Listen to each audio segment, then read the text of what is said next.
3, 2, 1. What's going on, everyone? You're watching episode 5 of the Unnamed Indie Comic Show with Skip and Ash. My name is Ash, and with me, as always, I am blessed to have my co-host. His name is Skipatosh. Say hi, Skip. Hi, Skip. Hey, you said say hi, Skip. What's up, everybody? Bad jokes aside, Skipatosh here. Always fun, always a good time every other Monday to talk about some indie comics with my buddy Ash, and with the chat as well. So as we do this show for everybody who is watching, and especially for the people that are listening, all our live people, feel free to interact with us in the chat. The commentary is one of my favorite parts of the show. Ash really enjoys it as well. And we're going to have quite a few things to chat about this evening between these two books that we'll be covering today. Absolutely. Well said. The chat is absolutely one of my favorite things to do with the show. This is why we do it. The Unnamed Indie Comic Show and most everything that we do involving comics, on YouTube and podcasts and stuff is because we want to talk about it. And we don't want to just talk at you. We want to talk with you. So keep those comments coming. We may not refer to the comments necessarily on air, especially in this case, it's a show format.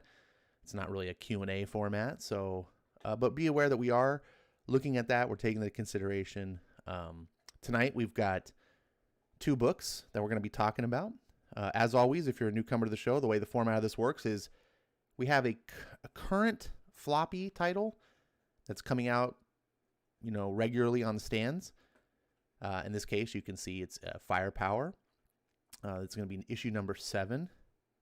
Every episode is dedicated to a current book. The other book we do currently is DECORUM. So that hopefully will be the next episode. Sometimes comics are late. We can't control all that stuff. And the idea of that is to have that sort of water cooler talk that you might miss, or, being in the comic book shop where you see other locals and other fans and you talk like, oh, what are you buying? Oh, did you read the last issue? Oh, it was fantastic. You get able to geek out on your hobby. You can't do that as much these days, especially with the coup flying around. So we hope to kind of provide some of that digitally here on the YouTubes. And the other thing that we do, the other part of it is a book that we feature that's come and gone as far as, floppies go, but it stays around in the world of trades. And that's one of the things that indies, I think, do much better than the mainstream books, because they are designed with beginnings and ends usually where mainstream books aren't. And so you can pick them up and, collect just the volumes, however many volumes there are, or pick up the omnibuses, however you like it, and get that complete collection and finish the whole story. And that book we're doing until it's finished is East of West. This is a book that Skip turned me on to.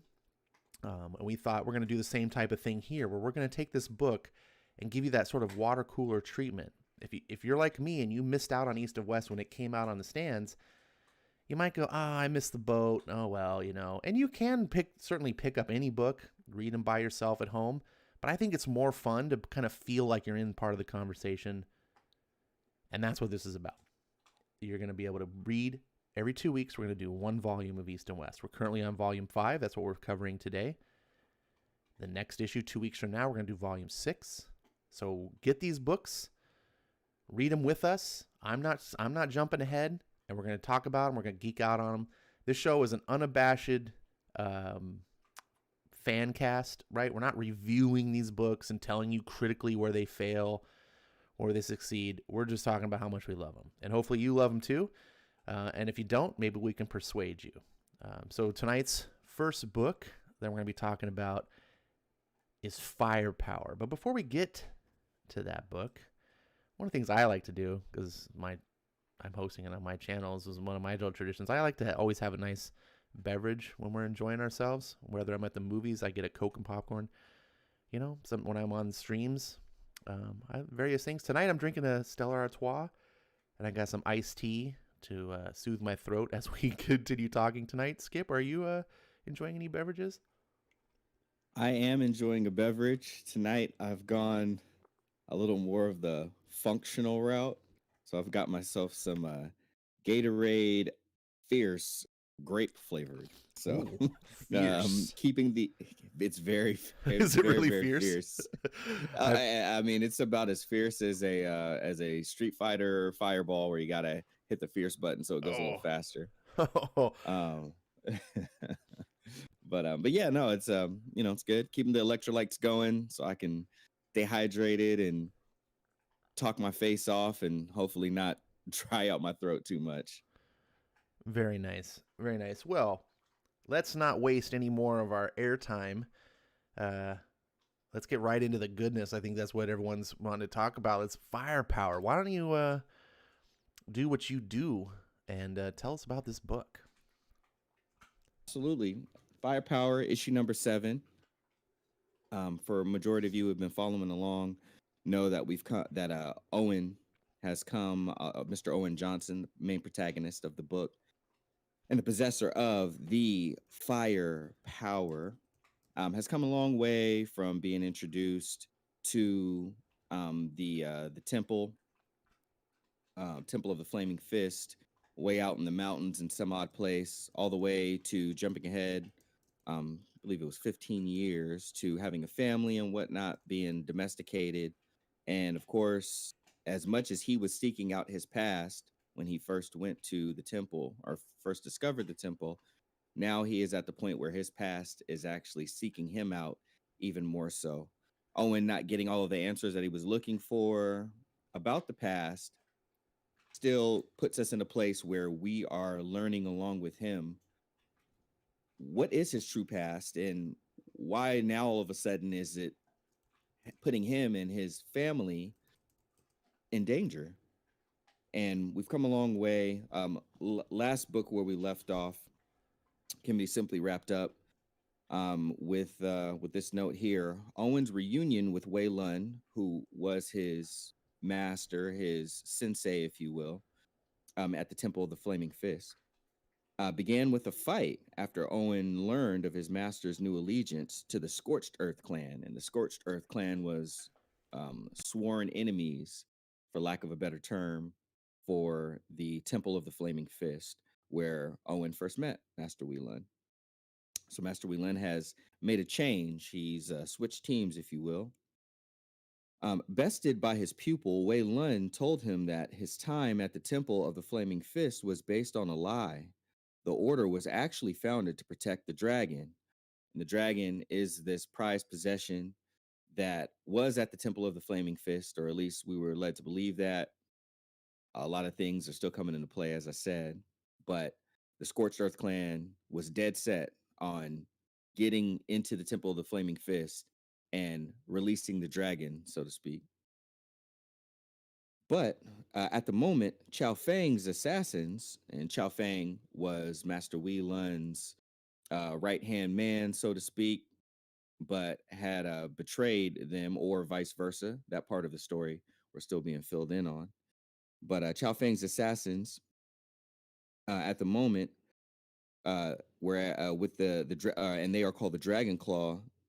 They attacked, and it forced the Johnson family, Owen and his family, to flee the safety of Wei Lun, as Wei Lun was impaled with the spear. So they got the drop on where the family was, right as the family felt that they had made a little space between the battle and themselves. And sure enough, here come the assassins. A fight ensues.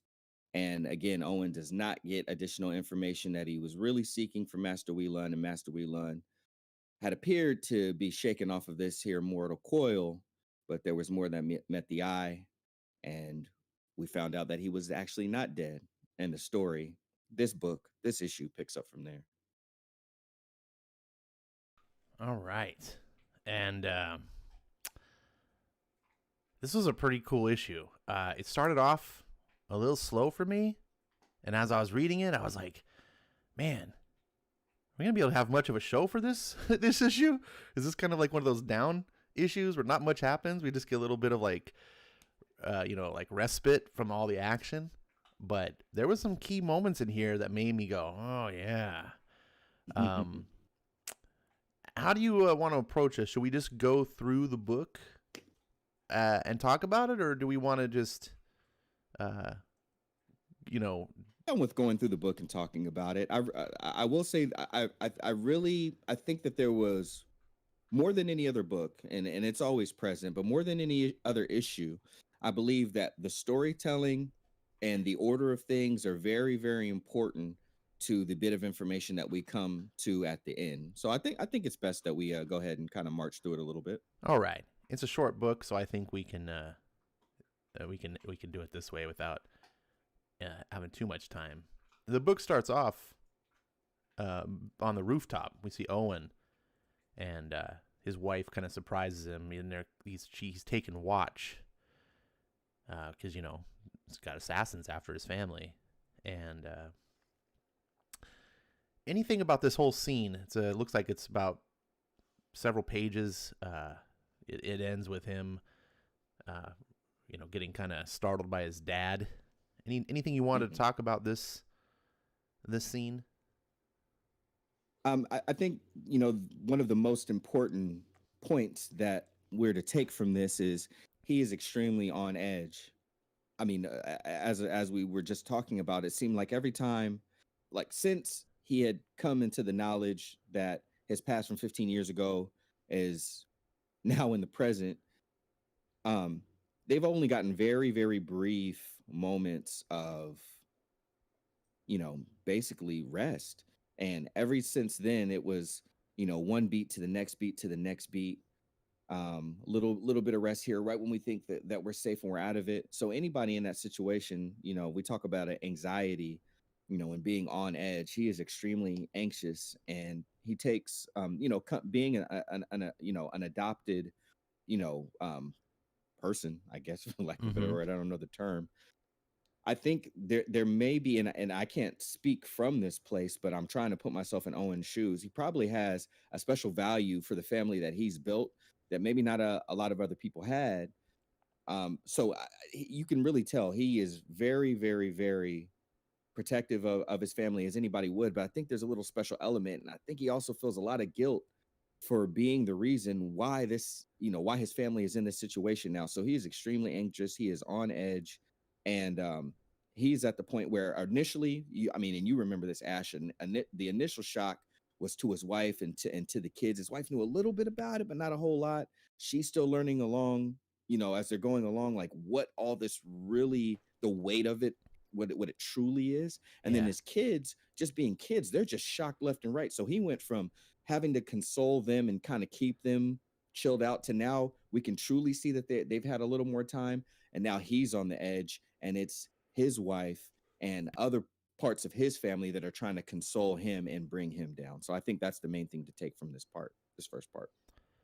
Yeah, the only thing else that I would add is that these first 4 pages, which I'll call the rooftop scene, serve to also do something that's a little bit more classical in comics that you don't see too much in modern comics these days, and that's sort of to bring the reader up to speed. Through the story, not actually have a text box in the beginning, which I respect. I'm happy to have those text boxes and it says previously on, that's cool too. But on this rooftop, we get some narration between the characters that are talking about some of the events. It doesn't just tell you everything. It's not a big exposition dump, but it's enough for you if you were just to pick up this issue out of the blue, combined with that previously on paragraph, you wouldn't be lost. You'd be able to follow the narrative, and so that's kind of what you're getting here. And I respect that Kirkman still exercises some of those what I call like classic fundamentals of comic book making. And we also just kind of get a little setup of the dad here, who kind of makes like he's kind of a bit character. I think if this were like a TV show, he'd be one of those. He adds a little bit of levity. I like this guy. He's like an old man. I kind of get this feeling like, they're older people now, of course, but they adopted Owen, so obviously they have a heart of gold, right? They gave a child a home and they really care, but he's just clueless when it comes to like social cues. And this is like your first bit here where he's like scares him off and gets the coffee. And he's like, I didn't realize how on edge you were. And we get Owen just kind of giving him a look. And he's like, what? He's like, dude, we just had ninjas attack my family. You didn't know how. And then later in the book, it kind of comes around again. The next scene is a flashback where we see Owen making the escape with his master Wei Lun on his shoulder as the assassins are chasing him down on the rooftops. And this was where the book, remember I said in the beginning where I was like, I don't know, is this going to be just one of those cool down issues? This flashback scene was really cool. I love this part I have on screen right now where these ninjas just show up out of nowhere and start attacking the assassins. And you're like, who are these guys? Right. And then Owen just kind of like runs through them and they're fighting the assassins. And you're like, what the heck? And of course, in order to set up how badass the assassins are, they fight through the ninjas. What did you think of this scene? Was there any moments that stood out to you about this scene? So I interpreted this scene a little different. I thought that was Kelly, Owen's wife's partner from the police precinct, and showing that he had gotten the drop because the last that we had seen of them, like he was like kind of subdued and they were like pressing him for information. I took it as that was him, and he had basically shook loose, grabbed Master Wei Lun, and then was making a run for it. That's how I had. Oh, you don't think that's scene. Owen? Maybe I'm looking at it wrong. Yeah, I thought it was the especially because later on in the book where we'll eventually get to, it there could was a be part talk. Mm-hmm. You know, I might have been totally mistaken here. Now that I'm looking at it, I think I just made that assumption and ran with it. But I'm glad we talk about it. I think you're actually right. This is his partner. Now that I'm looking at it more closely, you don't see him too clearly. Right. Yeah. So it's low res on those pages. Yeah, and again, it's just one of those things when you glance at it and you just make that assumption, you don't realize that you need to double check that maybe you're wrong until someone points it out. So yeah, obviously, I was mistaken. That's great. Okay, so it is Kelly's partner. What's his name again? I was trying to remember his name. I will track it down. Yeah, is it Reggie? I think it is Reggie. That sounds about right. Okay. I want to pull up an old issue. We'll just call it her partner for now. Yeah. Yeah, so he's running through, the ninjas show up out of nowhere. I just thought this was a cool set piece to show you that there's other factions at play. This isn't just, our hero being chased. Now there's these ninjas. Who are they? Are they working with the Scorched Earth clan? Is it something new? What is this? And I didn't expect it, and it was just cool. And I admit I'm predisposed. You throw ninjas into something, and I'm down for it. So in the scene right after that, the way the scene ends is, the lead girl, the assassin girl, is told by one of her things, like, we can't go home empty-handed. And she's like, we just killed their master. Like, we're hardly going home empty-handed. We're going to get a ticket home. And so that they want to go home. So that was another thing. And then it cuts to this airplane shot. I need some insight. I didn't know what to make of this. Where there's a 2-page spread, and we see a dude, an ominous-looking dude. He's kind of all beat up. Who is that guy? And what is this shot? I wasn't really able to interpret it. I felt the same way now. I'm looking back at the shot and I'm taking a look, and okay, I see what it is now. So it's them. It's the dang it, what is it? The something claw. But it's that group. It's Chao Feng's group from the Temple of the Flaming Fist. They're flying back, and part of like the comedic gag is like the big one that had that like kind of baton, like big bat thing. Remember how he's like this hulking giant beast? Okay. He's taking up 2 seats by himself. Okay, so and he's all beat up. So that makes sense when she's talking about, if that hasn't already earned us a trip home, I don't know what will. And so Right, we flash exactly. to that, and they're getting on board to go home because they killed Wei Lun, or so they think. Right. Um, the next scene cuts to a Paperboy, which I thought was kind of quaint. I was like, do those even exist anymore?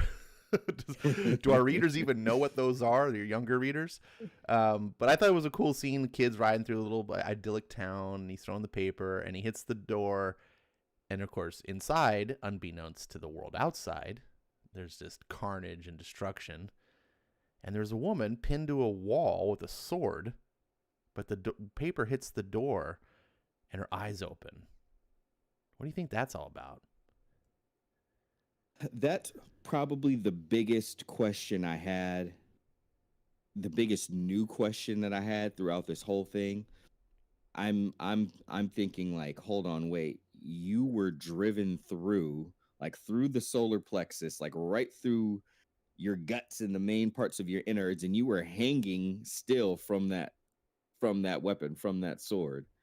So how are you coming to? But just as I start explaining that, Ash, I think I might have an idea, and I don't want to say what the idea is because we need to get a little deeper, get a little further along in this book, Okay. and then I'll tell you what I think it is. Because I fully did not understand. I interpreted the scene was just meant to be a sort of a juxtaposition, right? Like, oh, look at how peaceful and pleasant it is outside, and the paper boy is like throwing the paper, and inside you're just like, no one knows. But then you get that last panel where her eyes open, and Kirkman is not just randomly throwing nonsense in the book. Like, oh, this means something, but we don't know what it is because it cuts back to the Johnson family and Grandpa. I'll just call him Grandpa and Grandma Johnson. And he's just kind of got his clueless self, and we're having some little family time, and the girl's having a hard time because the Grandpa's making kind of light of situation. He's trying to just cheer people up. And she's just like freaks out. She's like, you're making jokes of death and blah blah. And she's acting like, like a 12-year-old girl we would expect probably to actually just traumatized. And she kind of freaks out. She gets disciplined by her mother. Grandpa's like, no, man, that's my fault. I never could read a room, which again kind of comes full circle back to this guy. He's kind of clueless to what's going on around him. Right. And we get some kind of little heartfelt moments. The girl feels sorry for her grandpa. She loves her grandpa. In a lot of other books, this would feel kind of ham-fisted and forced, like, but this just, Kirkman just does it in a way for me that it feels natural, and it makes me feel like all these people are real people and I care about them. And, we get a little lecture, not a lecture, but a little explanation from the dad with Owen, the main character. And he's like, he has to apologize. This is his come clean moment. He's like, I basically confesses to his family, hey, look, I was adopted. I went to find my parents one day, and I got wrapped up in this whole martial arts mess, blah, blah, blah, blah. And he's finally has to come clean with everyone, like what's going on. And, the girl starts to get mad again because she's like, wait a second, you knew this could possibly happen to us? Like, and you didn't tell us? Which it's a weird catch-22 because what are you going to do? Like, do you tell your family? Oh, yeah, by the way, could be ninjas that come kill us at any moment for the rest of our lives. Like, keep them in worrying, or do you just not and hope that it never happens? It's a tough, there's a no-win situation.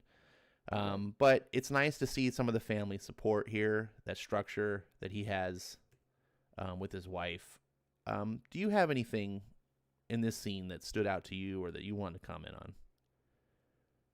I mean, I think you hit a lot of the big points, and what I do appreciate about Kirkman's writing is some of the things where we may look and, like you just said, like have that question, like, okay, you want to know if ninjas are coming to try to kill us, and I'm supposed to tell you and all that stuff, and we would have that action, like, why would I tell you? No, I'm not going to tell you that. I'm going to let a kid know what a kid needs to know. Right. and what you don't need to know, which would only paranoia you and affect you from living your day-to-day life in this new world that you're still trying to figure out. No, I'm going to keep that to myself and just protect you as a good parent would. But what I appreciate about it is, kid, that is a genuine child reaction. Yeah. That, kids the kids are, especially teens, they are discovering the world and they do want to know more, because they're starting to understand the importance of information, and be able to navigate and reason and use their logic and all these other things along with the emotions that they're having. And I just like that it is a very genuine thing. Young kids ask questions at their level of understanding, which ours is far past, into us, like, we're just like, it makes no sense for you to even say that, but to them it really does. So Mm-hmm. kudos to Kirkman for, we read a lot of comics where we're like, that's how you think teenagers act, that's how you think teenagers talk, and kudos to him for not trying to knock it out the park, but just get on base with how a teenager would actually respond to a stressful, life-altering situation. Right. Or in this case, possibly even preteens. Yeah, that's true. The letter Preteens, yeah. page, I just know this from cheating. The letters page identifies the girl as being 12 to 13. They haven't settled on it. Oh, gotcha. Okay, so And definitely preteens the then. boy's a year or two younger, presumably. Yeah, that makes sense. So what I really like, just to tail on what you were saying, is that Kirkman writes these kids as kids. Like, I read so many modern comics and they put kids, and I'm so tired of just kids being way more enlightened, and world wise than you're like, no kid talks like this. No kid acts like this. You can write a script where a kid says these lines, but if you have kids, if you're around kids, that they're not thinking like that. Right. This comes off more real. Like, when a kid is trying to act like an adult, they come off as a kid trying to act like an adult. They don't actually act like adults, and Kirkman writes them like that. And there's a really cool panel here that I like in the top right page where, Owen is confessing, okay, no more secrets. Won't keep you in the dark or whatever. And the girl says, please don't keep us in the dark again. I promise we can handle it. We're not babies. And the brother's like says, yeah. And they just look like babies when they're saying it, right? But it's the way like an adult, and I love how the camera's pointing down, because as an adult, that's how you view children, from an upward, looking down angle. As a child, you view other humans usually from an upward angle, right? Because you're short, you're small. And this is how, like, when I interact with my buddies' kids who are actually around this age, it's funny. Like, so it really, it reminds you, like, yes, you're just children, right? And they don't disrespect these kids here or anything like that, but that Kirkman as a writer makes a point to just kind of show you these are kids, Anyways, I don't want to beleaguer this part too much. I don't think this is a huge important part of the book, but it was good. I like feeling Owen's emotional stability that the family gives him. Like, he can throw fire from his hands, but none of that would really matter if he didn't have the love of his family, I don't think. Absolutely. And I agree. I do feel like it is an important part. And I agree that we took the time to point that out. That's what brings you in when you have these wild, fantastical things. This guy can throw fireballs out of his hands, in order to keep the story grounded, so people can make, emotional investments and really be along for the ride and feel the tension, of the different scenes and the danger and whatnot. Those types of things, making us feel like these are real people, making it feel like these are people, like some of the people that we've met are known, or easily a group of people that could be in our neighborhood or in our community or in our city. That's what that's what gives them gravity. So man, Kirkman knocks it out the park when it comes to stuff like that. So the next scene, we cut over to the hospital. We have an outside shot, which I like. I really like when writers and scripters, whoever's writing the script and the artist take time to put that first panel as like establishing shot. Here's where we are. It seems like a little thing, but once you're aware of it, if you're a dear reader, once you become aware of this, imagine that first hospital panel wasn't there and you just cut to the hospital room. You would get it. You would look at, oh, okay, they're in the hospital. But it just really does help cinematically shift your gears for your brain. It's a minor thing. But anyways, they're at the hospital. We get to see the guy that I believe his name is Reggie, the partner. It is Reggie, by the way. I checked. Oh, good. Thank you. He's brought Waylon to the hospital, and the nurse is asking him some questions. Talks about how he got stabbed in the chest, but yet his heart is still intact. He got stabbed in the heart, but his heart is still intact. So the nurse is just all baffled. And then she leaves, and, he wakes up, and he says, I thought you were asleep. Just pretending. Fewer questions that way. Good. You moved your heart? Trained in my diaphragm. I can teach you someday.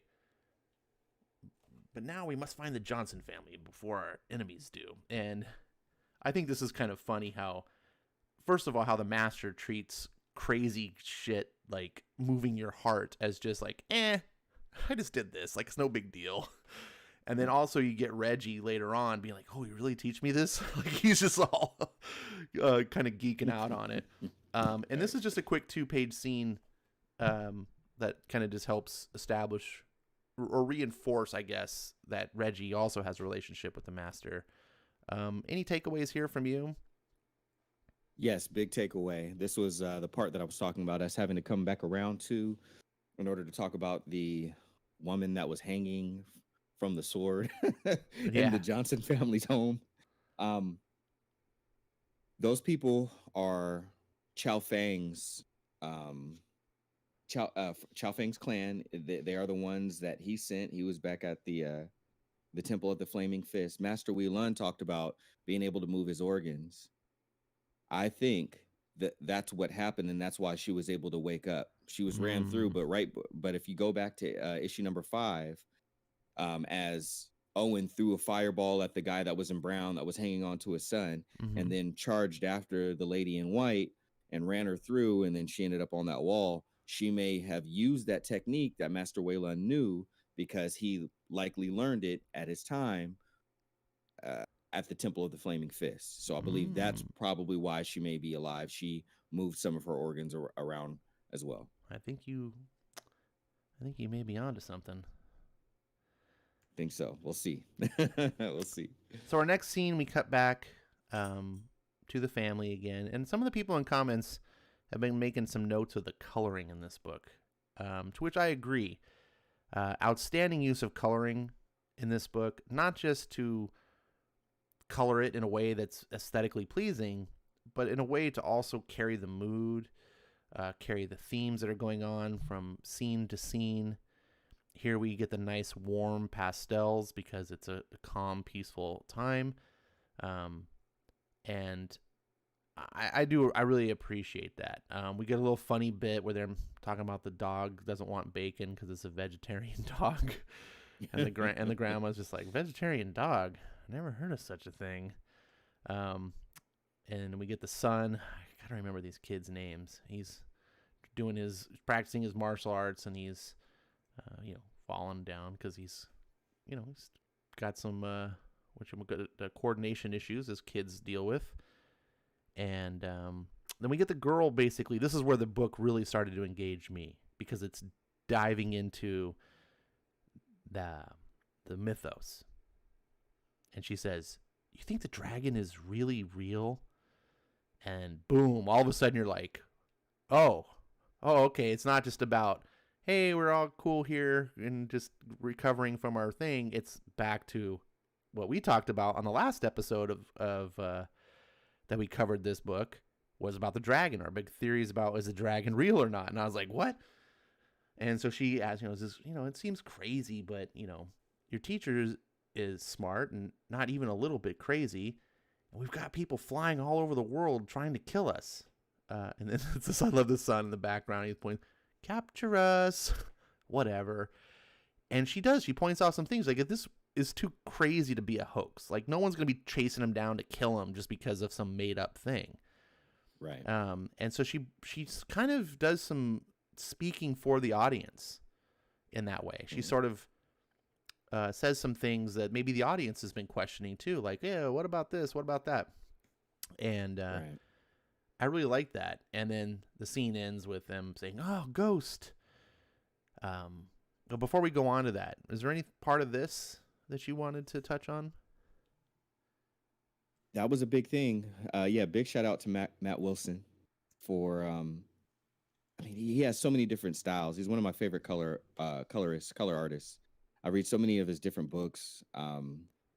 Obviously, he's the color artist for Thor and whatnot, but he has so many different styles. It's really cool to see him pare down to a very simple style, but be very intentional about the way he uses the colors. So, shout out to the chat for pointing that out. The other big thing is on the flip side, as someone who does have two daughters, one preteen and one just now a teen, that's the other side, right? They asked they ask the questions that they're not ready yet. They're not ready for those answers, and they believe they are.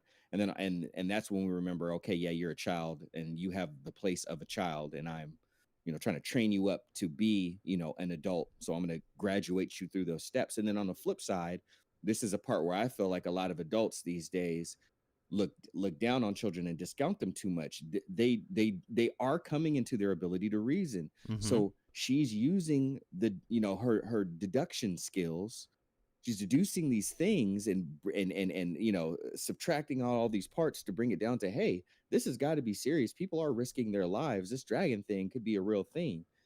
So I do appreciate how Kirkman also puts in that part as those times where it's like kids say the darndest things. Right. Like, yeah, sometimes we shouldn't look at them as just the darndest things and just respect their intellect as it's growing for what it is. Like, hey, you just said an intelligent thing. You've got a point there. And I love that it is a very natural thing that we see in our lives. But Kirkman, in his masterful writing, ties it in, like Ash said, kind of being a little bit of the voice in the back of our heads about what we think some of the things regarding the dragon. So one other very thing good. that I don't think I heard you touch on, maybe you did, but Mm-hmm. one of the interesting things about kids in the fact that they don't have all of the perspective to see the world. Like they have this very limited very almost like a tunnel vision. Like they don't. So it's not necessarily that kids aren't smart. Kids can be extremely smart, but they just don't have the perspective to apply that intelligence accurately. Their world is so limited. As an adult, we have a greater understanding of how all the cogs in the machine connect and work that kids really don't. But one of the things is sometimes that can be a limitation.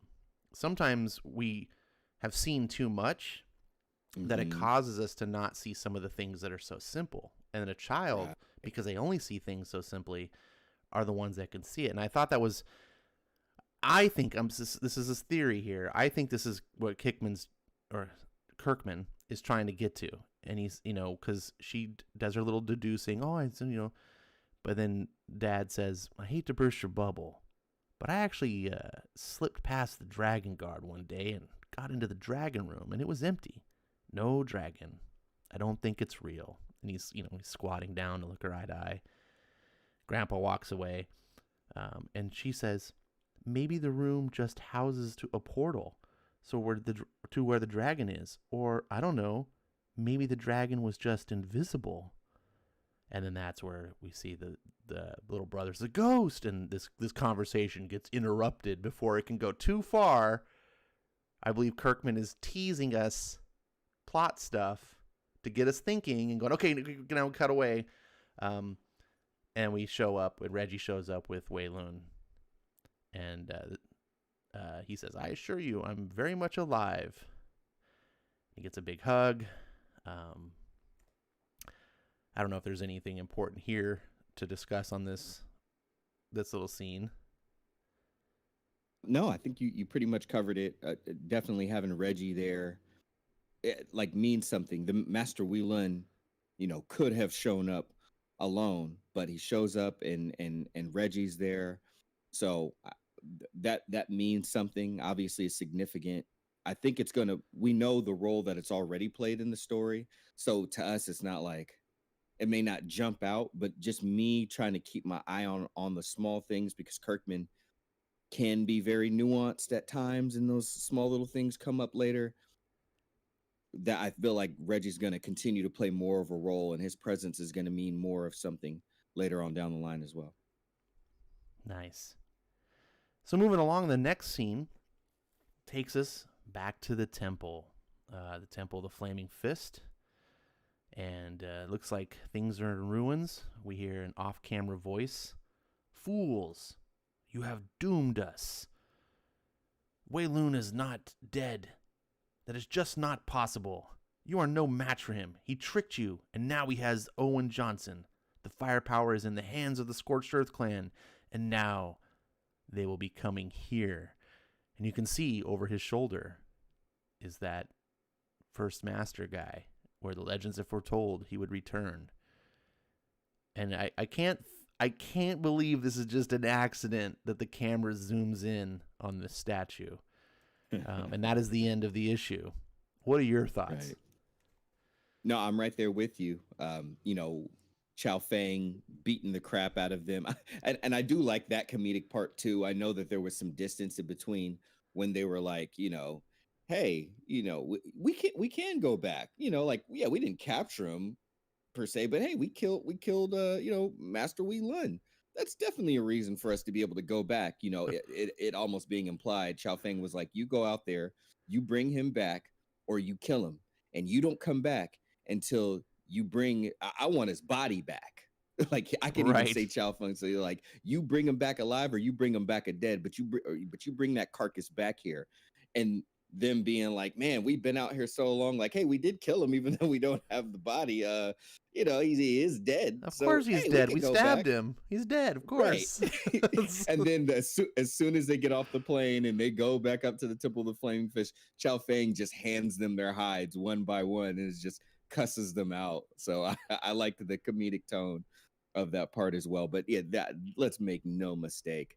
There is a lot of purpose in the previous master, and I forget his name, but the previous master who was told in the story to be the first, or at least the first that they knew of, to possess the fire power, and showing him, as it is told, should he ever need to should the temple truly be compromised or under attack, he will return out of his stone statue form to defend the Temple of the Flaming Fist.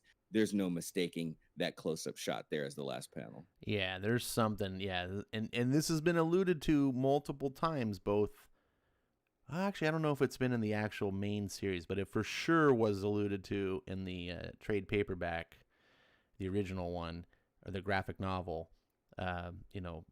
Kirkman focused in on this a couple of times. You're like, okay, foreshadowing. This is going to come out later, sometime down the road, and we're seeing this now. And same thing with the dragon. And this is one of the things that I really like. I mean, there's so many things I like about Kirkman's writing, but I like in this particular instance, what I like is that he knows how to foreshadow. That's a big deal. Foreshadowing is super, super important. Without foreshadowing, what you end up is often with is Deus Ex Machina. And Deus Ex Machina writing, which is basically, when you wrap up your plot and then out of nowhere, a meteor shows up and kills the villain, falls from the sky. And you're like, wait, what just happened? It doesn't necessarily have to be a meteor. It's just basically an act of God. Something just happens that the story doesn't support. Right. And with foreshadowing, though, you feel as a reader, you feel fulfilled when the final conflict is resolved. And you can see like, oh yeah, it was all leading up to this. You see back here, they did this, and back previous to that, they did this. And you feel that ending is supported. And I feel when things do happen, if and when we ever do see a dragon, or if we don't see a dragon, we get at least revealed what the dragon is. It's not going to feel just pulled out of his butt, right? Right. If this ancient master somehow does return, it's not going to feel like, wait, what? Some guy came back? What? Where? What? We're going to be like, oh my, you're invested into this lore and things happening. And I just like that he does that. Plus, on the journey there, it gives you and I and everyone else like this reason to theorize. And we're probably going to be way off. If he's a really good writer, we're not even close to what's happening, like it's going to be like, oh, it was this, we totally missed it, like right. The whole time. Right. So that's the end of the book, folks. Hopefully you guys have been reading this along with us. Did you have any final things that you wanted to talk about the book that we didn't? No, we covered most of it. Like I said, I think it was really important, especially with some of the jumps that were going on and the geography that was covered.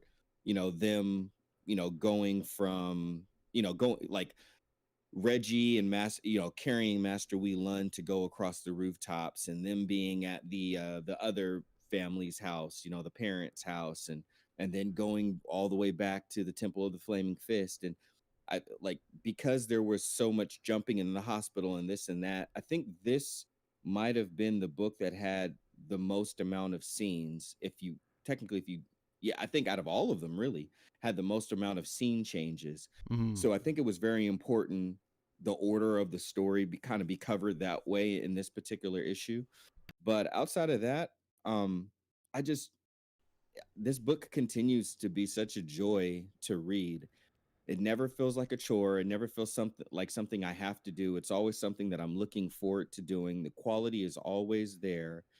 I mean, when it comes to consuming comics and taking them in, consuming your content, it's almost like they put it in a smoothie and put Robert Kirkman put the straw up to my mouth, and Chris Samney is moving my my throat for me to swallow it down. That there's just that's what masters do. The tools of creating comics don't get in the way. They disappear and they fade, and you are truly immersed in the story and you can follow along with it. So I'm so happy that everybody always shows up, every week or every other week, and we could continue to get people that are jumping on to this, this show where we can show the love for this books. But I highly encourage anyone who is not purchasing this book, please purchase and support this book. We want more comics like this in the comic industry, and we got to support the creators that put them together, because dollars speak volumes, and they earn every penny every time with this particular Firepower book. Yeah, absolutely. This is a book that continues not to surprise me, but I guess maybe in some ways it does, because on the surface I just was not inclined to be attracted to the book. I was like, oh, it's called Firepower, and it's a guy throws fireballs, and it's kung fu. And I was like, I don't know. I was just kind of like, oh, it's just not my cup of tea. This doesn't sound like it's going to be that good. And some people, namely Jimmy in the audience, one of the staff at my store, various people had some strong enthusiasm for the book. And they're like, try it. And I was like, all right. It's only $9.99 for the original graphic novel, which is 8 comics worth of material. It's 160 pages for only $9.99. Super deal. And if you go to a place that gives discounts, you can get it for way cheaper than even that. So yeah, I read that. I was like, I'm going to read this. And I did it all in one sitting. And I closed that book and I had a smile on my face. And I was like, that was really fun. I was just really enjoyed myself. It was worth going to see, a great movie. It wasn't the deepest, most meaningful, philosophical. No, it was just well executed on every level, and it just entertainment. And I was like, this is what I want comics to be. And so I got the free Comic Day edition of issue number 1, and I was like, you know what? I'm just gonna buy this book. There's no reason. I'm gonna add this. I'm gonna take something. And fortunately, DC Comics was canceling books, so it gave me an excuse to. I was like, well, this book's off my list. I guess I have room now, and I just moved Firepower in. And this is why I urge you guys out there: give things a chance. Challenge your biases. right? Even if a book doesn't seem like it's your cup of tea, you're like, that's not normally my thing. It may not be, but try. Sometimes you'll be won over. Sometimes you'll be like, whoa, this isn't my thing just because I've never experienced it this good before.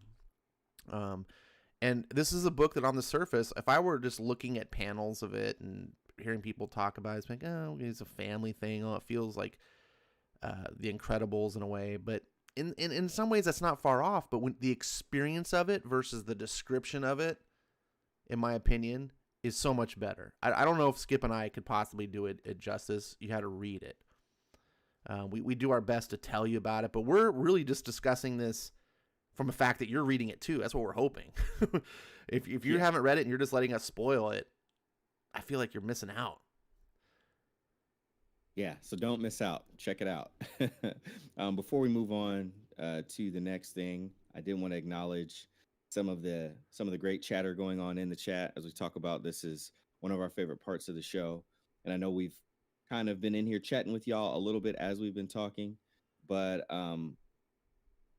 Epidoxa here. Ash, I was the same. In fact, you guys pushed me over the edge a while back on this. Probably my favorite current book. Oh, that makes There me you feel go. really good. If anybody needed any more convincing, anybody who's listening now, you see it right there. You know, Epidoxa, we're covering it. You heard about it, saw it, and just heard the passion and the enthusiasm. And now look, it's one of Epidoxa's favorite books on there. So thanks, Epidoxa, for sharing that. That means a lot. It really RDV, RDV says, also spoiler, the dragon is Bruce Lee. He never died. Thanks for spoiling the whole spoilers. thing, RDV. Jeez. Vankman, he's always good for, dropping a spoil bomb all up in the chat. On the plus side, Bruce Lee lives on, so I guess but silver Bruce lining. Lee does live on. Yeah. So hey, I'm for that. RDV, you're Bruce Lee rescued your butt from the fire, pun intended. Let's see, and that's a little bit of the chat. We'll definitely jump to it more. Anything else in the chat, Ash, that you wanted to call out before we transition to the next segment? Yeah, Doug Johnson makes a comment. He says Firepower is pretty good. The prequel trade paperback was really good. When this book picks back up to that speed, it will be phenomenal. I understand what you're saying, and I used to be of that mindset as well. And I just challenged myself what I was thinking. And I was like, part of the reason I think that I feel that way is because my first introduction to the world was that trade paperback. So everything that I liked was formulated on that. And then when it shifted gears and went to where we are in the ongoing series, I was like, whoa, wait a second. This isn't the Firepower that I fell in love with. This is different. And it's not the same. I want to go back to that thing that I liked. But I have to say, I think this is picking up speed. I have to say at this point, the series, especially by issue 6, issues 1 through 5, I might sympathize or empathize with that comment, but by issue 6 and now issue 7, it's up there because now it's actually surpassed the trade paperback in one certain way, and that's depth. The original trade paperback is fantastic. It's like an Indiana Jones movie, right? You're going to sit down, you're going to have a grand old time, a big adventure, and when it's over and the credits roll, you're going to be like smiling ear to ear and be like, oh, that was fun. I want to watch it again. But this is like, it's deeper on a level. It just feels like there's more to it now because it's not tied to that one graphic novel story. This is now an open, ongoing series that can explore so much more, and we're doing things that the graphic novel only touched on, and there's a lot more characters that I care about that the graphic novel never really got a chance to. You got Wei Lun, and you had Owen, and you had the girl whose name I forget, but she didn't get a chance to do much, and then she passes on. Now we're getting the kids, we get the wife, we get Reggie. We're getting these whole new villains, these assassins. There's just more to it. We're getting into the lore of who the Scorchers clan really was, not who we thought it was. They're delving into what is the dragon, which again, the graphic novel just barely touches on it. So I don't know. I kind of understand what you think, but I'm not 100% sold on that. I do think this book is firing on all cylinders, and it is what you're kind of hoping it will become. And I think the format of the prelude too plays a big role into it. We did get so much story, like, all at once there, binge format, if you will, whereas and that was very, um say, lateral, if you will. um I just feel like now the story is getting a little wider, and I do believe, possibly Doug may feel a little different reading these in trade, and I'm not discouraging nor supporting reading it in trade, but the prelude was in trade format, where these are floppy, so smaller parts of the story. And I think if you did read these in succession, or even if you got all the floppies and you read them through like that, it would feel, the pace would probably feel a little closer to that. But it is true, like when you go from, there was a purpose for that. They told a story that they needed to. It felt like it had a beginning, middle, and end, and then it had like a little bit of like like a new beginning that kind of spun us off into these. But I do feel like we're getting more of a wider story, and a lot of the things that they set up, are slowly unraveling and unwinding. And I'm personally feel like we do get enough beats here and there for things. This issue wasn't as big on the action. There was some, but it was but what it did, kind of tag on a little bit more, like Ash said, is just kind of unraveling. We start talking about the dragon and stuff like that. I mean, I'm personally enjoying it. The execution is just there so much that I can take little tidbits of the story and feel good about it. But I know people consume things differently. So Doug, if it's gonna take you collecting them all and then reading them, please just do that, because we want you to enjoy it, as you even see yourself that obviously the quality is there. Yeah. One thing I will say, for reading it in the floppy format, is you get to kind of extend that enjoyment, right? Binge reading is fantastic. I mean, I binged a lot of things, so I completely understand anyone who binges things. But it's like a one and done thing. Once you binged it, it's over. And I read that trade paper, that original graphic novel. I read it one sitting, and I had that one day of like, oh, it's so great. These issues, we're on issue 7 now. I've had 7 months of it's so great, like, and I like that, stretching that out. I would hate to just wait for 6 months and then have one day of like it's great, and then wait 6 months. I would still do it. It's still going to be an awesome experience. If that's what you have to do it. But hey, plus if you do it this way, if you read the floppies, you get to come in every month. We're going to do an episode, and you get to be part of it, and listen to us freak out about it, and see if we miss things, of how, are we liking it as much as you, etc. So again, thanks to everybody in the chat. We appreciate you. Keep the chat going, and we will jump back to it after we cover a bit of the next book, which we were rolling into, East of West, Volume 5. East of West, Volume 5, which covers the single issues 20 through 24, which is what I had to read as the issues, because that's what I have. Man, this is a book. I'm so glad that I know people like Skip, because I probably would have never read this book, otherwise. And I'm glad that I did. So many of my favorite comics are because someone turned me on to them, right? They're not because I had this amazing foresight to walk into a comic shop and see a cover and be like, that is going to be the great comic. You're shooting in the dark that way, right? And you can make informed choices once you know, like, oh, okay, this writer and artist team is really good. This certain genre is something I like. You can make some informed choices, but even then, I talk about this all the time. I like Robert Venditti, but I wasn't going to pick up Hawkman because I thought Hawkman was dumb. And I was wrong. And I picked up this book, and I'm so glad, and I'm so glad I get to do this format, Skip, with you, because again, I could have just bought these and binged through them, over a weekend.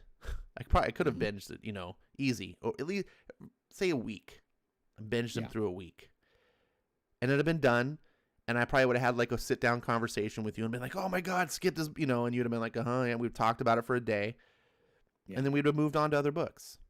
And this now is it's our fifth episode, um, doing East of West. So that's 10 weeks, every other week, getting to visit this and talk with you and talk to the audience and just enjoying this book. And I get to look towards five more of this. And I love this. This experience is the way books should be enjoyed. And I'm hoping other people, if you're listening, you're getting to get that same thing out of it as I am. But let's go ahead and not waste any more time me blathering. Why don't you go ahead and give us the synopsis? Absolutely. East of West, we're in volume 5. We're in the second year, halfway through year number 2. And I mean, as I said, all the gears are in motion.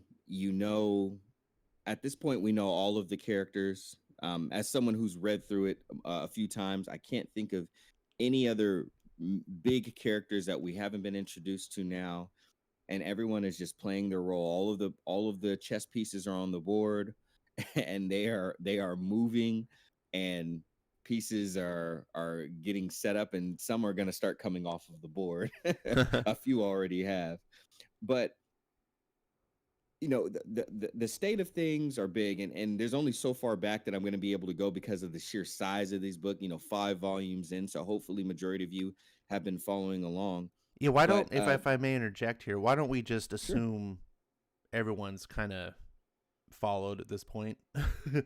And maybe just Assumption initiated. yeah, because you're right. We got 5 books to go through. If you just want to maybe, I got them up on screen, and I'll just follow your descriptions, and I'll just page through the books real quick, and then we can talk about them. How's that sound to you? That sounds like a plan, my friend. And here we go. So we're at the White Tower. President LaVey has been sending ambassador after ambassador to the Endless Nation, pretty much trying to quench the hot fire that is burning on her and her nation's neck from the Endless Nation member who had gotten killed back there at one of the meeting of the Chosen in the city of Armistice. So she's talking to Doma Lux, her right hand woman, her assistant, and they're like, we keep sending them to try to give them nice little pleasantries and peace offerings, and they just keep sending them back in bits. And Madame LeVay pretty much eventually says, I need to send someone who's close to me, someone who's a lot wittier, someone who I have a lot more trust in. And Doma Lux is like, yeah, yeah, yeah. And she's like, yeah, that's you. So Doma is on her way to the Endless Nation to try to intercede for Madam President LeVay. Then we jump back in time to the House of Mao, and we get an introduction. Well, we've already been introduced to them, but we get a little bit of a backstory on how Widowmakers are formed. They're pretty much the orphans of different parts of the different nations possibly as a whole, but definitely the different bits and the fragmented sections of America that we have now. And he's basically kind of going through a little bit of the brainwashing process and the propaganda that you kind of give to people to buy into the system. And he's saying whatever value that you thought the world told you had and you didn't have, switch that whole thing. Your new value now is being a widowmaker, and I'm going to give you this power. And with this power, you very may well give those people that told you were nothing and turn their backs on you or run for their money. After that part, we come back to a transport ship, or I mean, really just a ship flying into the Endless Nation. It is one of the shaman that had gone to discuss the deal as they were trying to put together like a little partnership with Mao, which basically is Zalin. Zalin is the Mao of the House of Mao, the PRA, they want to form an alliance because Mao wants war, and the Endless Nation just went to war with the South to take over their land. So, or the Republic of Texas. So they're forming an alliance, and along with that alliance is politics, right? So different things need to be agreed to. The Widowmakers being a set of Widowmakers being a permanent stay within the Endless Nation was part of that deal. So they are put there, and sure enough, here comes Doma. Doma comes as the ambassador. She tries to bring nice things. They reject them. They're like, look, you know, eventually, we have to send something back to let her know that where we really stand. Look, we've been partnered up.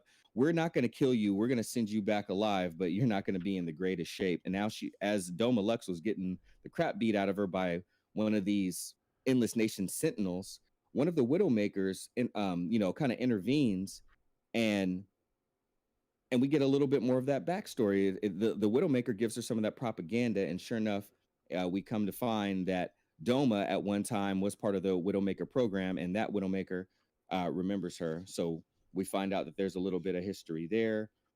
They basically strike up a relationship or lovers, and we find out also that they were this was one of my favorite parts. I love this when I first read it, that Doma and that Widowmaker were communicating with each other since they have an intimate relationship through taps, and they were even doing it at that meeting in Armistice right before that senator or the ambassador that Doma shoved that bomb down his throat. Right before that blew up, they were tapping to each other back then. Yeah. We come back over to the chief of chiefs within the Endless Nation. They have been spying on Doma and that Widowmaker because even though they've created a partnership, right? It's politics. You never fully trust the person that you're going into the partnership with. So they've been surveilling Doma and the Widowmaker. You see a picture of them together in the background, and they're just talking about like, hey, what are we going to do? This is predictable. We knew that some fishy stuff was going to be going on. You can see that a lot of the other chiefs are kind of dissenting. That main one, who I forget their name. It was some odd name, but let's just say the main chief. There's a lot of ones that don't agree with the way that that he's been doing things. I guess a lot Narcima. of people. That's who it was. Thank you. Um, and Nursima is a bit of a rebel, and Nursima is clashing with the other one, and I guess some blood had been lost. One of them's trying to play it safe. The other one is trying to be a little more provocative with the moves. And basically, he leaves. Nursima leaves and goes to the place that they're not supposed to go. It's one of the rules, but he goes to the Deadlands, and he's basically trying to go talk to the spirit that has taken over Cheveo. I want to point something out here real quick, and I won't go too long on it. Remember that Cheveo was one of the chosen, and Cheveo got cast out by the Endless Nation because he was doing things again that were deemed a little too provocative and a little too far out there, and he was kind of going against code, even as the chief. And eventually, he got ousted. He got cast out. That's why Cheveo was out there in the Badlands. He was basically living in the place that they said that people from the Endless Nation should not go. Cheveo got killed. We saw the ranger and everything do that as Death was going to get information about where his son was, and then that spirit, which it's very hard to pronounce the name, Neteth or something like that, but that spirit took over Cheveo's body. That's who. Say the name one more time. Narcima. Narsima. That's who Narsima is going to convene with. He's going to go try to talk to that spirit to basically get some direction on what he should do because he's not following the chief of chiefs in the Endless Nation. One of my favorite panels happens in there, Ash, but we'll come back and talk about that one because I love that splash page. But eventually the spirit does come.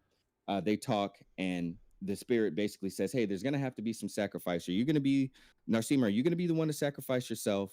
Or are you going to sacrifice your people, which you've already, last time you were in this spot, there was a lot of bloodshed when they went down there to the People's Republic of Texas, and they got their clocks clean.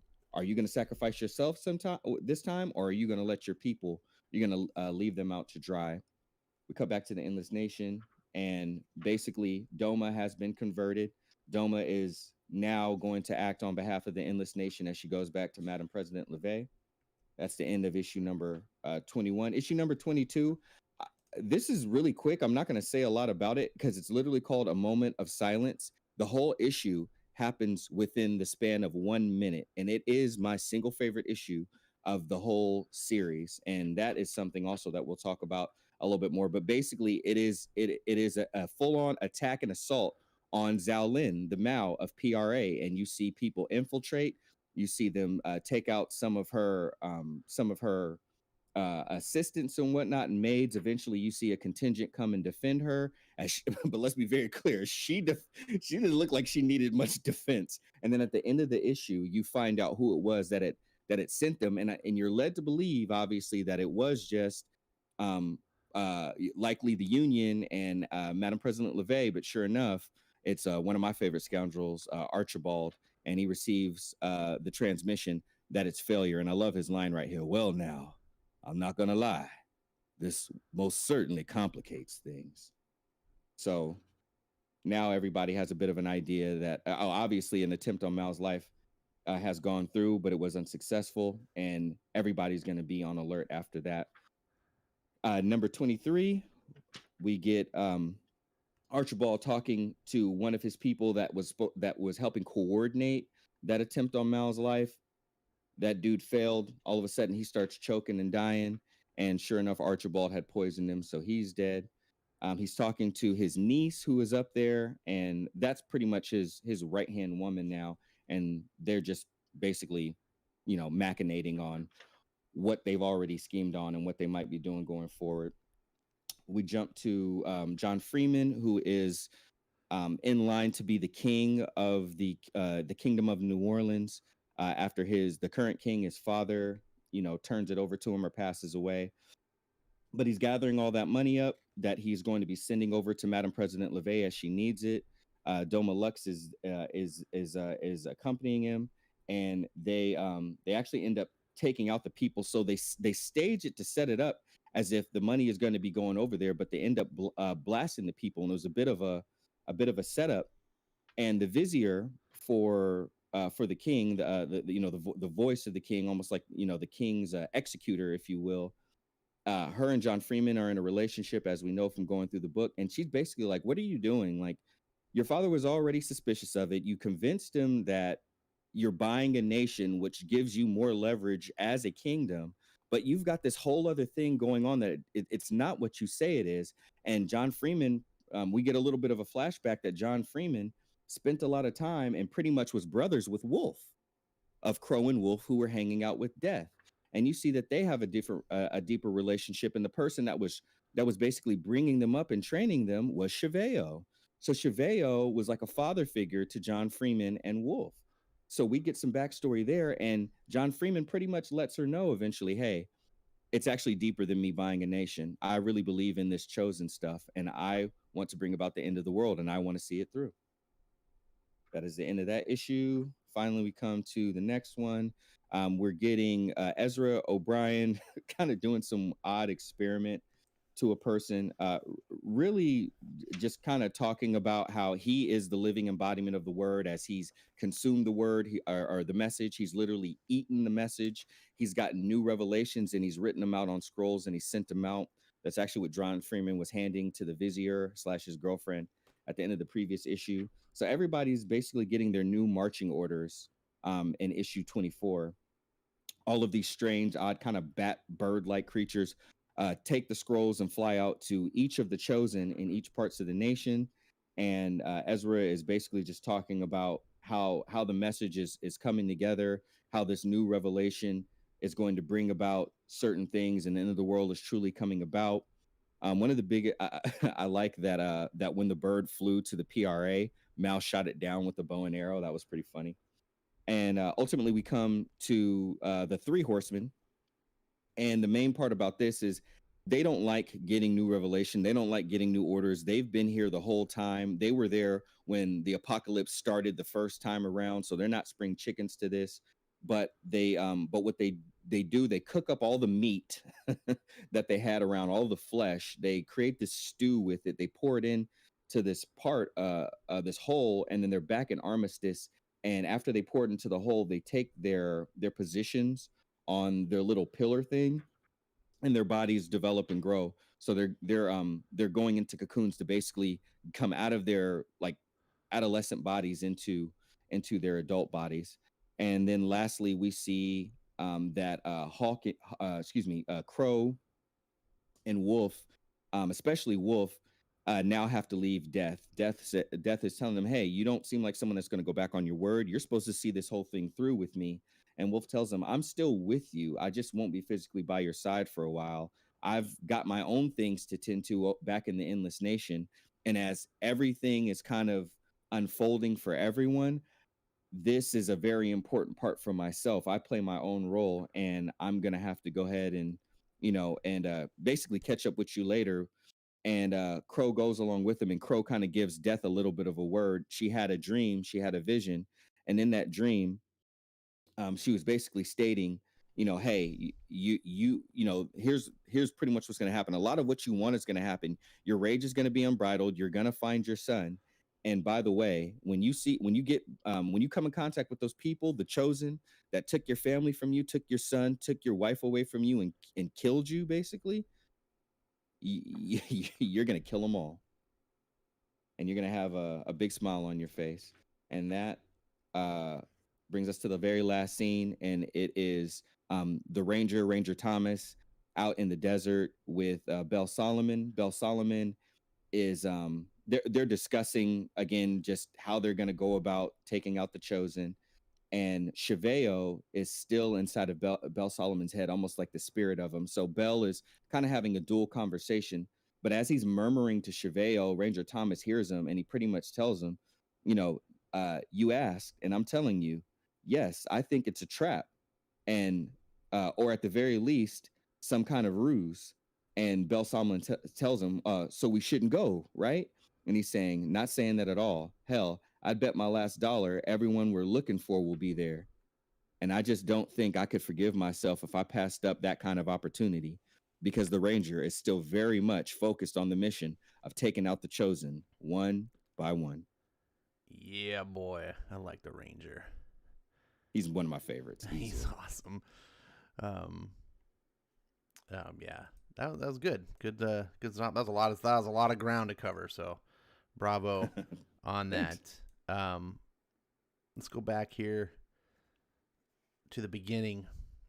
Now that we've kind of filled everyone in that either hasn't read it or has and just wanted to remember how things go. I guess let's just break it down. We'll just break it down by issue.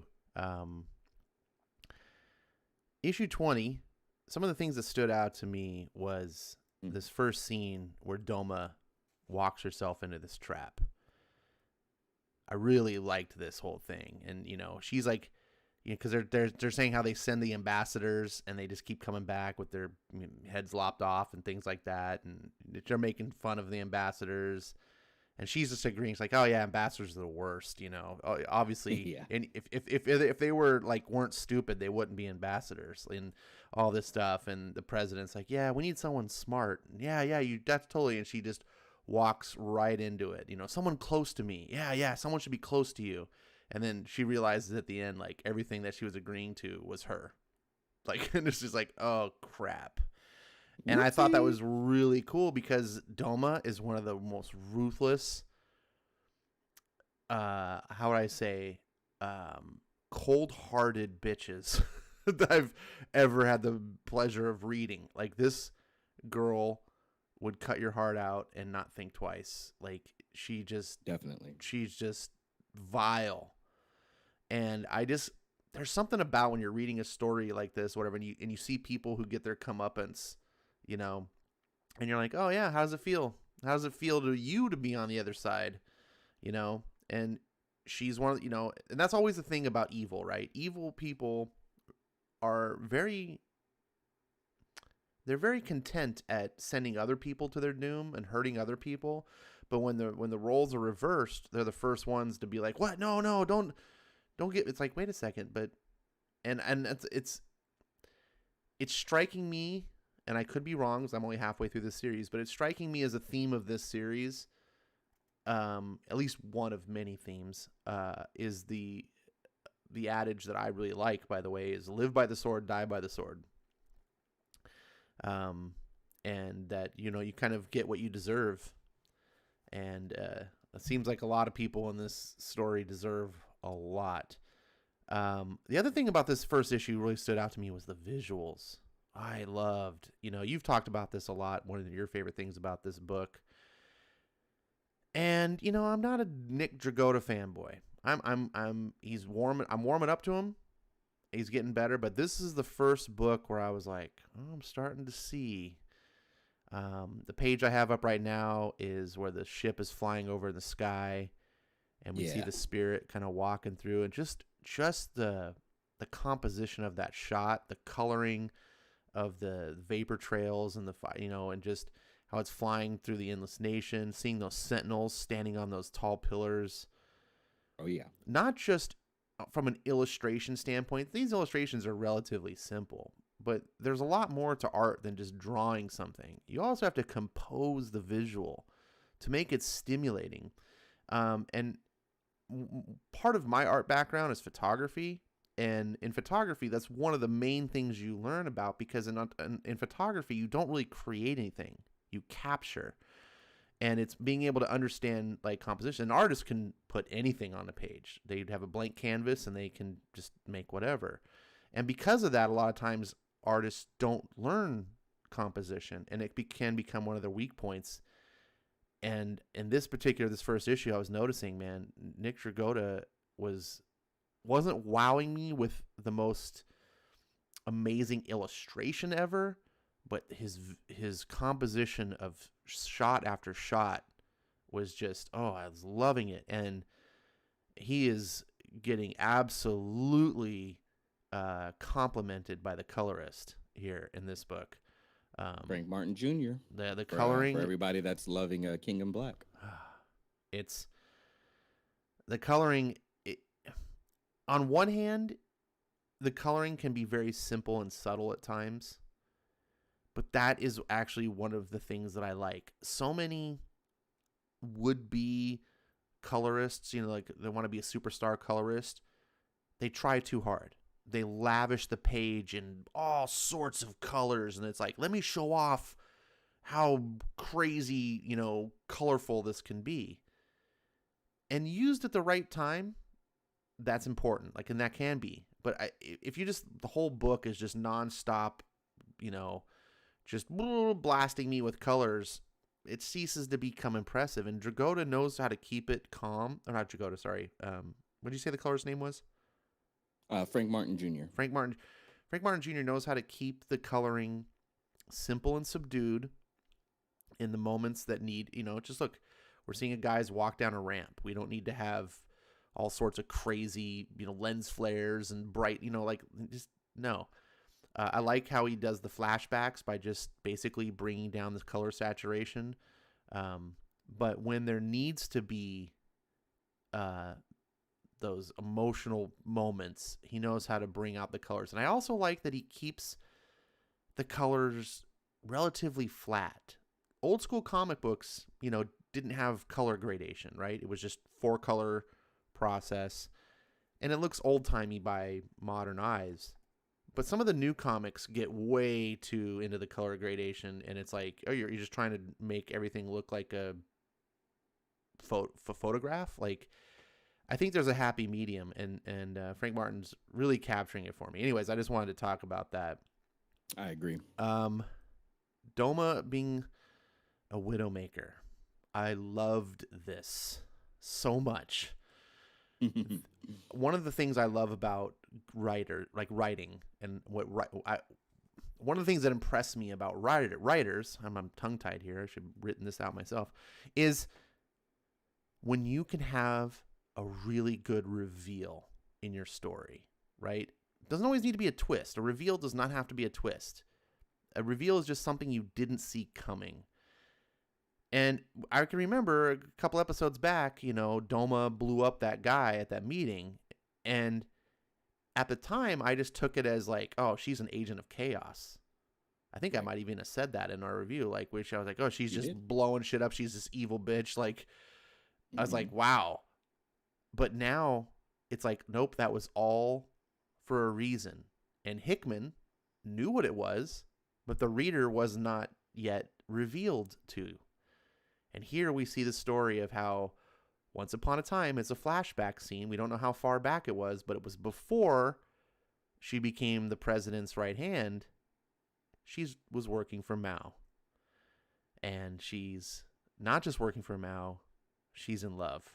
So her loyalties go beyond just some pledge to some foreign dictator. I love that because it explained so much.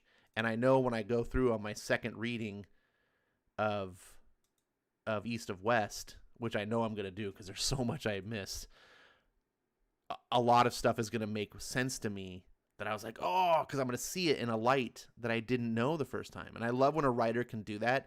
They can hide things in plain sight because you don't have all of the information to accurately make sense of what you're seeing. And so and just like what you were talking about previously in Firepower about like a child, they can only make sense of the information based on the world they understand. Their limitation is limited, so they can only make so much sense of it. It's the same thing here. As a reader, you can only make so much sense of the narrative based on what the author provides you. Right. And then as they expand later on, give you information like, oh, this, and you're like, now when you go back and read that previous book, you see it in a whole different light. And that's masterful storytelling. Not a lot of writers either can do that or take the time to do that. And we see some more in the next issue, the more of the Doma doing stuff. In issue 21, some of the things that stuck out to me were, like I said, Doma, we understand why she planted the bomb, and it all makes sense. Narsimha, I don't know how to pronounce that name. Hickman should have put like that's what he needs to do is make a white page of like all the characters in here. That's how you pronounce them. But the Chief of Chiefs, what I liked about this is this council. So far of what we've been introduced in the story so far is that these Indians, the Endless Nation, are super powerful, basically probably the most powerful nation of the nations, minus their Achilles heel. But all's not perfect, right? In heaven, there's cracks, and we're starting to see, some of these chiefs they're in their own internal meetings. They're talking about some of these chiefs are like lazy, or they just don't have the guts to do what it takes and things. And so there's internal strife going on. And I was like, oh, okay, that's very interesting. This isn't some all powerful nation that has it all together, as we might have been led to believe when they obliterated Texas. So it makes me interested to know more what's going on. I really like this scene where Narsimha is going to go away, and one of the other elder chiefs is like, you're throwing everything away. You know the greater sins. Never forsake your tribe, never take the life of a nation, and do not walk on the Dreadlands. Have you forgotten even this, Narsimha? And he says, 30 years. What? We've known each other for 30 years, Bodaway. Have I ever struck you as a man whose feet touch the ground?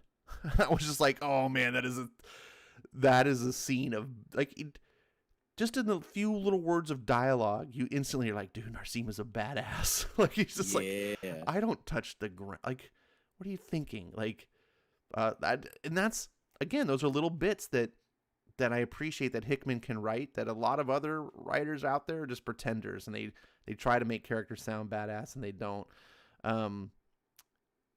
You get the spirit creature. I don't know the name of the spirit creature. You said you wanted to talk on something about this issue. There was like one of your favorite scenes. What was that?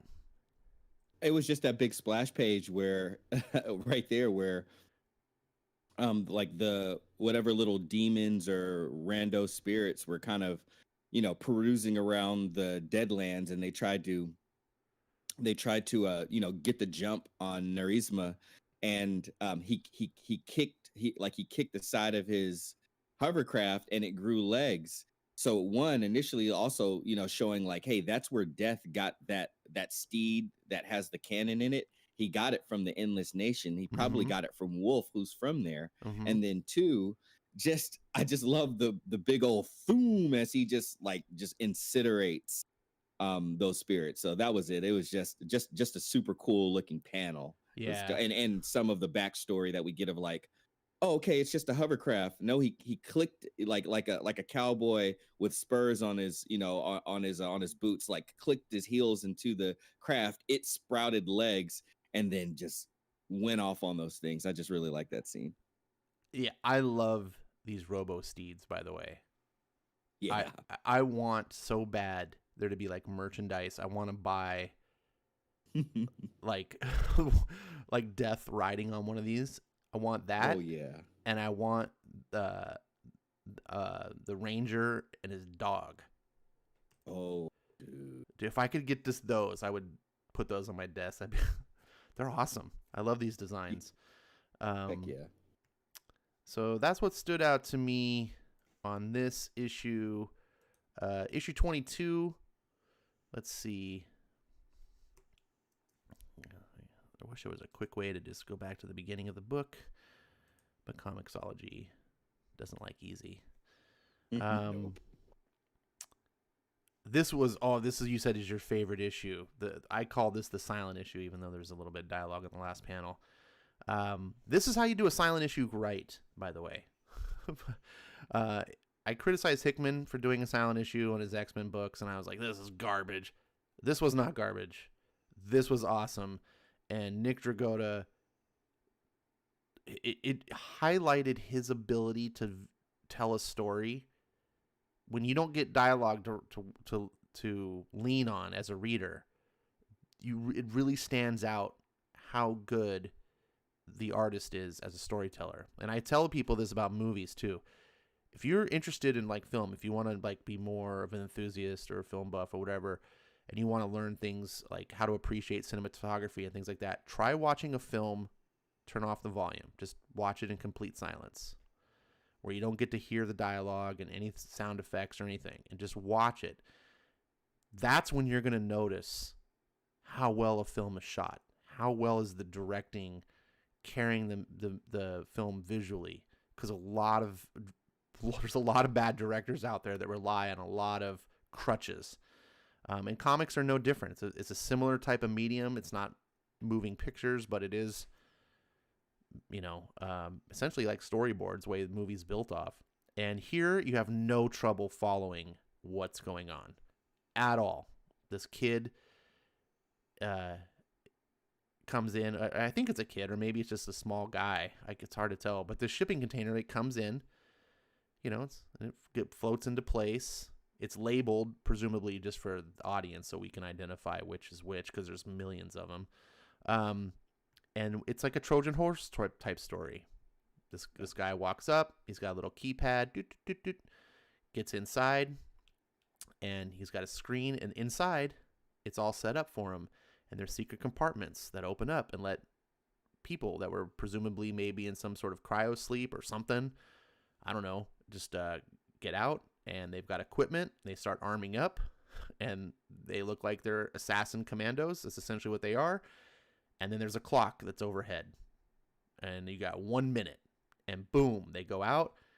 And like you said, the whole story takes place in 1 minute, and you can follow every moment of the action completely. You know what's going on, including here on the screen right now. Probably the most important the most important page of the whole thing is when they break into the bathroom, and you can see on the top panel, you can see Mao in the bath. She's completely naked, no weapons, and she's got 3 bathroom attendants. She's toast, right? Got all these commandos. They come in, arrows, presumably to be silent. They rain a hail of arrows, and the one thing they didn't account for was the loyalty of these bathroom attendants that literally just throw their bodies in the way to block the arrows. They just become a human shield, and that saves her life. And even Mao on the next panel, this might be the second most important page, she's lying at the bottom of the bath looking up, and you can see kind of almost the surprise in her face. Like, even she maybe only halfway believed that they would throw their lives in front of her, like, to save her. And she realized she could have just been dead. But now that the element of surprise is gone, this is when she gets to fight. And this will probably be Venkman's favorite issue, RDV's in the chat, because it's the most titillating of the comics so far. And Dragotta draws a really great combat sequence. I really like the creative use of covering certain nudity. But the action, and again, the composition. I love the frame in the lower right-hand corner of the bath attendants floating in the red water. It just, these shots, they're just amazing to look at. And we get a great action sequence. This is everything. If you're an action junkie in your comics, I have some people in the chat sometimes like, this is boring listening to all this drama and stuff. It's like, I just want some action. This issue gives it to you in spades. It doesn't. There's no dialogue that you just. And I'll tell you what. Sometimes silent issues get a lot of criticism because it's like, oh, it took me 2 minutes to read and I was done. I spent $5 on it or whatever. I spent more time on this issue than any of the other issues because I went panel by panel, probably about as long as I am right now, just flipping to the pages and just going and just taking my time and letting process it. And I loved every minute of it. And then this final page where you see I called him the kid just because he looks small, but I don't know if he was a kid or not. It's not really important, but he's got that little pad, and you realize that pad is a gun, which I thought was a really cool touch too, that in this weird futuristic alternate reality world that they have a smart gun.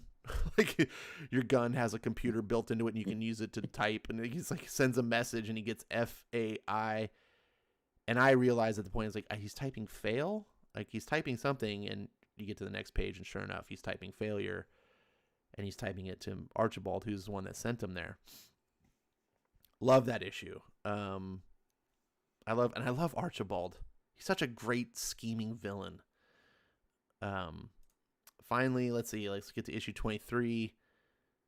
And by the way, feel free to butt in at any time, and I'm not trying to monopolize you. I know you've read these books already. Go for it. The things that stuck out to me on issue 23 mostly was the Wolf and John stuff. We get some Archibald stuff. The book was all good. I did like this whole scene with John and revealing the gold. You're like, oh my God, look at all that gold. And like the scene plays out that's only a small fraction. They call it like, we're going to call it a rounding error. You're like, tons of gold, losing tons of gold. You can explain it away in a rounding error. How much money do you guys have? And keep in mind, because I don't think we ever covered the world issue, which is fine.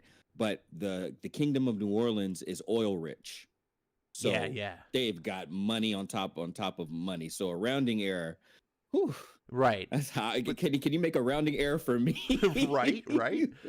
But it was a really good creative writing way to explain how rich they are, without just being expository. Like New Orleans is so rich because they have that'd be boring. Here, Hickman comes in and shows you. And you just see this little bit of dialogue that we're going to call it, and you immediately, as a reader, go, "Oh my God, they're fantastically wealthy." I really like John Freeman's character a lot. I'm worried that I'm going to turn around and hate him because he's embracing the chosen, right? And this whole scene with this woman, and it's a cool scene because he's like, the fact that you're here essentially tells me something important about you, because I'm looking for a queen, and the fact that you didn't just go to my dad first and you're here now means that maybe you're the right one, but at the end he's holding up that scroll, and I'm like, oh no. I wanted to ask you about this. I seem to remember previously in an issue there was something with young John and Crow, but they didn't make much sense of it. Yeah. Was that, am I remembering? My memory's so bad, but I seem to remember in one of the early books, they had a young John and Crow run around like a flashback. Not a young John and Crow. No? No, there was some interaction, but I'll be honest with you, I don't remember it off the top of my head either. But there was a little bit of like a precursor I seem to remember to there being like a flashback this. scene where John was a boy training with Crow, but it didn't have any sort of relevance because I didn't Mm, understand anything. I was like, oh, what's okay, whatever. yeah. Anyways, regardless, you do understand when you see this scene, they have this brotherhood, this bond, which is very going to be very interesting because Crow is aligned with death. John, Wolf. sorry, yeah, you're right. I meant to say Wolf for some reason. Wolf is aligned with death, who is opposed to the other three horsemen and the whole chosen thing, and he's going to kill everybody. Freeman, apparently, according to this book, he's a true believer. Look at, I got that scroll. I'm gonna tell you all about me. And you're just like, uh-oh. But your brother, you're on opposite sides. Potentially. We'll see where that goes. And then finally, the last book, what really got me, um the last book actually, this was the most confusing, actually, now that I remember. I'm looking at my notes. So as a whole, reading this as a trade paperback, if you will, I kind of walked away a little bit befuddled because the first four issues I felt were really strong. I felt like I understood the themes. This one I felt I was a little confused. I Okay. got some of the narrative, but I didn't get necessarily the points. And there's some cool scenes. I really like this scene with actual Crow, walking away from death, and I love that scene when she says like, I have seen things that have not yet happened, and not as they are, but firm in that they will be. You will find your son, Grey Walker. I know it. Just as I know you will once again, blind with rage, face those who took him from you. When you do, remember these words and the smile on my face as you kill them all. Which tells me, like, how firmly she's on his side. Because it's like, am I going to kill these? Like, she's like, when you kill these people, I'm going to be smiling ear to ear. I want them all dead too. And you're like, oh, what's going on with Crow? Like, why? So that was something that struck me. And then at the end, you get this is like a big cliffhanger because you get the ranger and he's like, oh, we're gonna go kill everybody. So this whole series is about everyone wanting to kill everybody. Um, but it's so fantastic. These characters, I can't remember the last time I read a comic series that had such a crazy, wide, diverse cast of characters, and all of them were so good. Like, even the most minor character, and I'm talking like even the skeezy ones, they're good in the way that you love to hate them. Like Doma, oh man, I hate her. She is a vile, repulsive girl. But man, does she make for a cool character in a story. Like, you just want to see what the hell is she doing.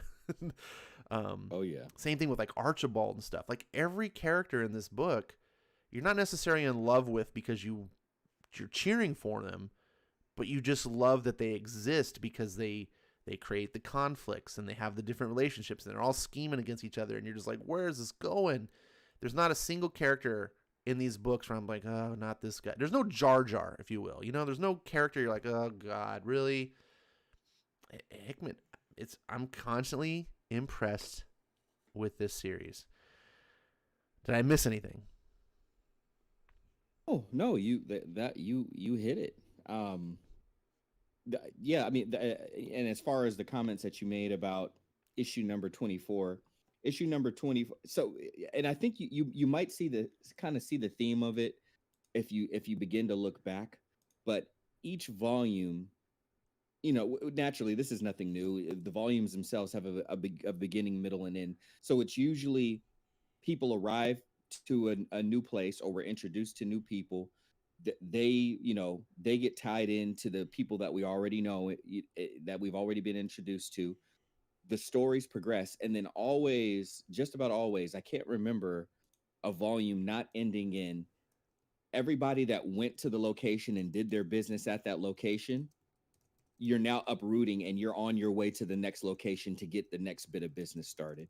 And it was the same thing in this one. Ezra sends out the new message to everybody, so everybody gets their new marching orders. So wherever the chosen were at that time, now everybody is being positioned to start going in another direction. It's the same thing with Wolf as well. Wolf, because he's part of the chosen, but in kind of his own specific way, or at least he's affected by it being a part of the endless nation. So it's so important that he has to tell Death, hey, me and Crow can't hang around anymore. Just as important as your mission is, like, I've got some things that are important to me too. I'm still on your side. I'm still going to help you bring about this thing. I just won't be here with you physically for a while. And the same thing is true for, after that scene, the same thing is true, obviously, for Bell Solomon and the Ranger. Last time we had seen them, it was, hey, Bell, Bell went to the Ranger, and the Ranger, started bumping off people, and they came back together, and he had rescued Bell Solomon from wherever they were. So they were making their trek, but they, camped out for wherever they were for a moment. And as they're talking about the new things that are being set in motion, and is it a trap? Same thing with the Ranger. The Ranger's like, well, hey, since everybody got their new marching orders, and for you, Bell, it sounds like it might be a trap, but the more important thing is they're all going to be in one place for once. And that makes it a whole heck of a lot easier for me if they're all going to be in a barrel, then I get to kick the barrel and light it on fire. And I can't pass up that opportunity. So it's just, again, everybody kind of being repositioned and now starting to march out in their new directions. Awesome. Well, I'm so glad that you got me hooked on this series. I'm so enjoying it. I'm stoked that there's 10 more weeks I get to to go enjoy this.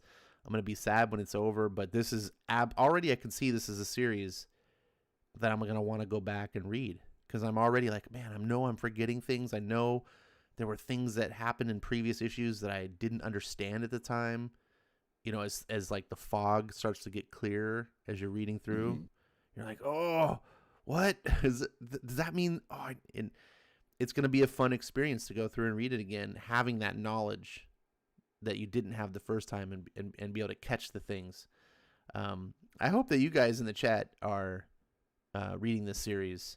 It's really cool, and it's unlike anything that I've read before.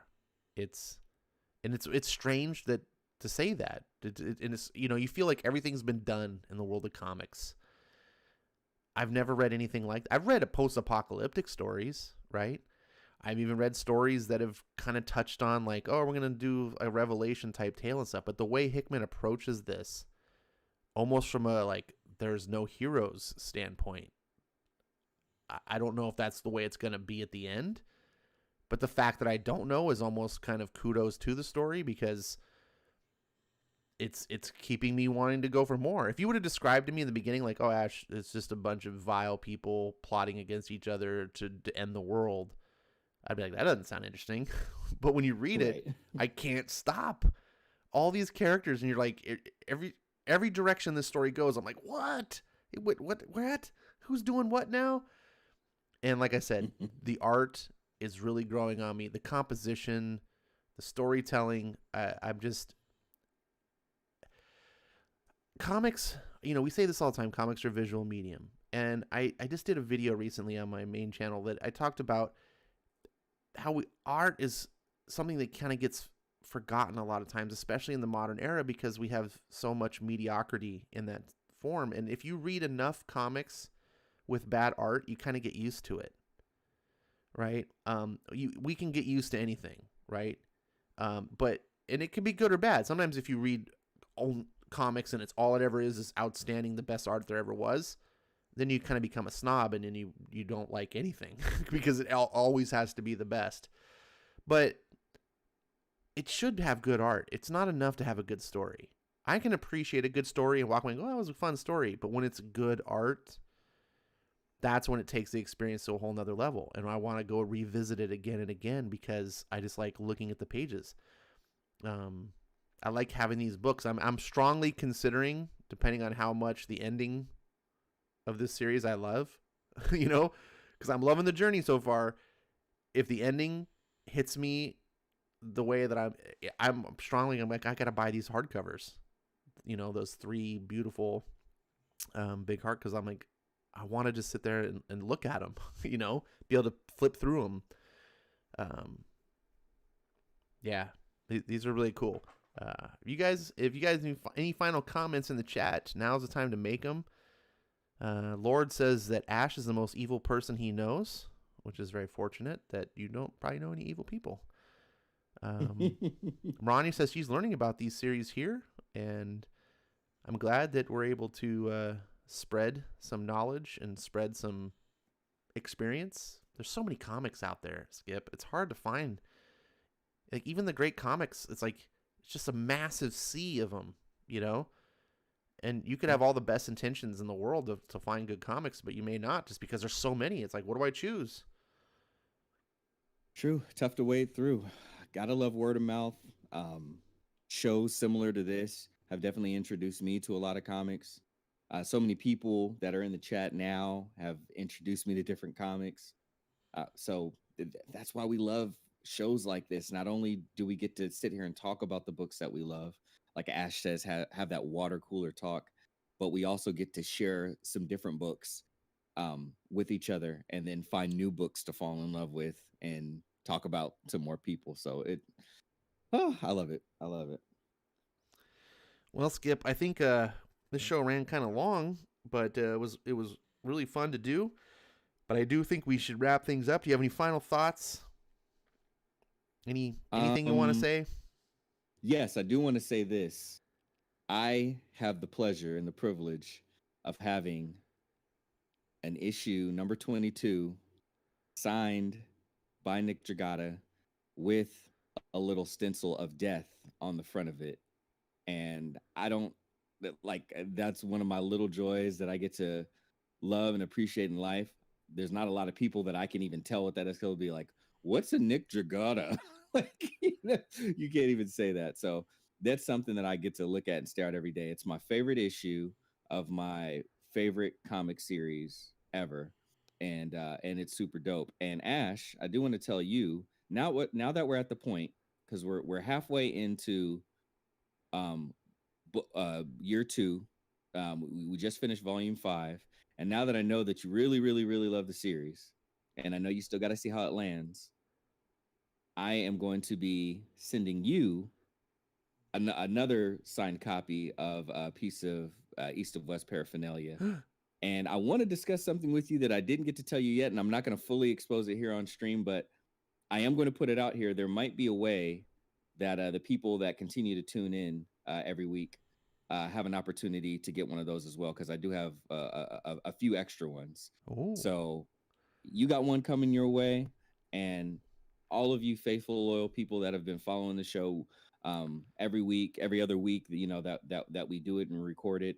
I'm going to discuss with Ash, see if I can get his blessing on a way to bless one of you with a signed piece of East of West paraphernalia. Amazing. That sounds awesome.